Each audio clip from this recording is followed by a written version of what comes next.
நல்வாய்ப்பாக தமிழகத்தில் நாம் எல்லாம் பிறந்திருக்கிறோம். நல்வாய்ப்பாக தமிழகத்தில் நாம் எல்லாம் பிறந்திருக்கிறோம்.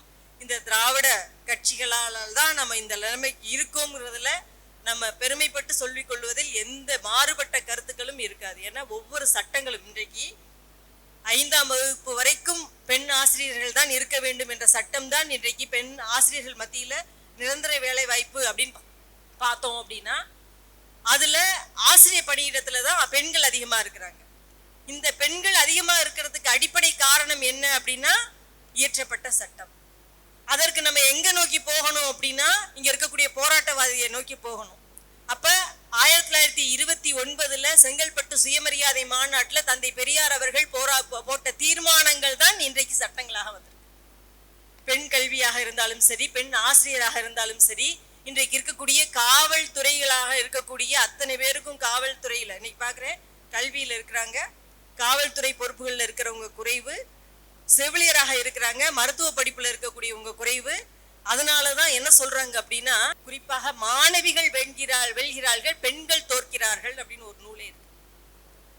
நிரந்தர பணியிடம்னு வந்துருச்சு அப்படின்னா கூலி வேலைக்கு போறவங்க, டெய்லி வேஜஸ் நிறைய, பெண்கள் வேலைக்கு போகக்கூடிய பெண்கள் அதிகம், மறுக்க முடியாது. ஆனா எப்படிப்பட்ட வேலைக்கு போறாங்க, எப்படிப்பட்ட ஊதியத்தை பெறுறாங்கன்றதுதான் இங்க முக்கியம். அந்த சம உரிமையை பெற வேண்டும் அப்படின்னா அவங்களுக்கு எங்கே வரணும்? அரசு வேலைக்கு வரணும். இப்போ ஒரு சாதாரண ஒரு செல்போன் கடையில ஒரு பொண்ணு வேலை பார்க்குதுன்னா பொண்ணுக்கு ஒரு சம்பளம், பையனுக்கு ஒரு சம்பளம். இன்னைக்கும் நம்ம பெண்கள் தினத்தை கொண்டாடுறோம். எதுக்காக? சம ஊதியம் பெறணும் அப்படிங்கிற போராட்டத்தினுடைய வெற்றியாக பெண்கள் தினத்தை கொண்டாடுறோம்.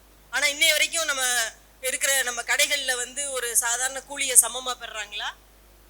நம்ம ஒரு பணியாட்களாக கட்டட வேலை செய்யக்கூடியவங்க சித்தாளுக்கு கொடுக்கக்கூடிய சம்பளம் எப்படி இருக்கிறது? ஆண் சித்தாளுக்கு வேற கூலி, பெண் சித்தாளுக்கு வேற கூலி.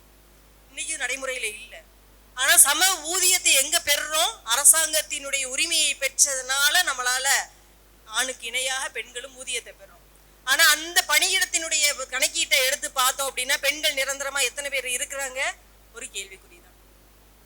இன்றைக்கு எப்படி பெற்றோம்? வசந்தாள்ன்ற ஒரு பெண்ணு ஓட்டுநராக, பேருந்து ஓட்டுநராக வரணுன்றதுக்காக ஒரு போராட்டம் நடத்தினாலதான் எல்லா இடங்களுக்கும் வர வேண்டிய கட்டாயத்துல இருக்கிறோம். நம்ம 90கள்ல எல்லாம் ஒரு போராட்டம், வசந்தாள் அப்படிங்கிற ஒரு பெண் ஓட்டுநர் போராட்டம் பண்ணி அவங்களுக்கான உரிமைகளை பெற்று நம்ம கொடுத்தோம்.